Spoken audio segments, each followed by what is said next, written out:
imperfection and feeling like you need to be perfect, or feeling like something needs to look a certain way, or you have to be a certain way in order to do something or in order to share something. Because I know for myself, I have struggled with that. I'm a recovering perfectionist. I will totally acknowledge that.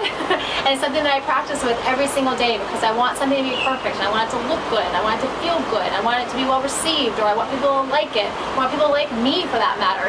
So it's, kind of this conversation of like, okay, I'm a little nervous, or I'm a little scared, I'm a little hesitant to present myself or to write something or share something because I don't know if you're gonna like it, right? And so I end up doing it. And one thing, I haven't in the past, granted I still, haven't done in the past, still do some things today, but then, when something's new, it's fresh, it's uncertain, and it's kind of scary, and it leaves you being vulnerable, right? So that vulnerability is a scary place to be sometimes, and that's part of the practice, walking through it, and, accepting those feelings and honoring those feelings, acknowledging them because they're there for a reason, but then being able to say, okay, thank you for that, I'm going to transcend it, or okay, thank you for that, I'm going to, do it anyways.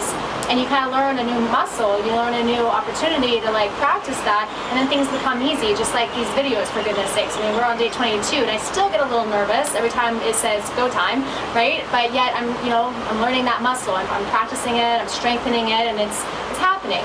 So I remember I heard from Max Simon for the first time this piece of being of service to other people. I've always wanted to be. I've always wanted to, offer up myself and whatever it is I do to be of service to people. And yet there was a sense of hesitancy within myself because I wasn't really expressing it, right? I wasn't really sharing it. And one thing he said to me once was that, it actually is doing a disservice, and you're actually being more selfish by holding back what it is that you have to offer this world.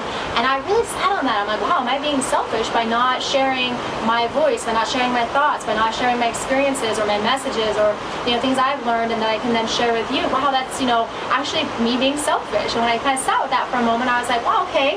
It empowered me to recognize that it's not about me all the more, right? It's about you guys. It's about the rest of the world. It's about helping other people. And so I kind of get out of my own way enough, right? I let go of my own ego. I let go of my own, insecurities and doubts and fears to say, you know what?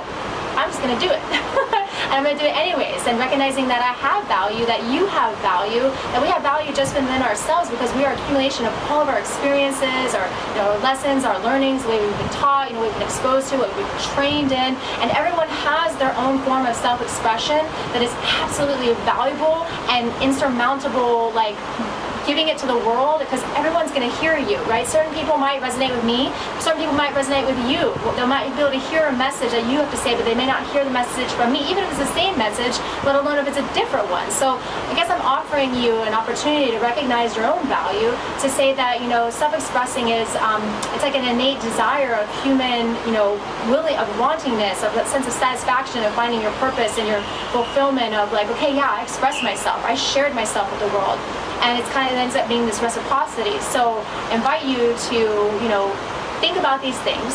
See if, any of this resonates with you as far as, you may have been holding back in your own life. What ways can you start to open up and express yourself? Whether it's writing an article or a blog or doing a vlog, which is a video blog, kind of like this, I guess. All these different ways in which you can express yourself, because it really is so satisfying for you as an individual, and other people have an opportunity to then receive it. So that's my invitation today. All right, you guys, so until we talk next time, namaste, much love. Mwah.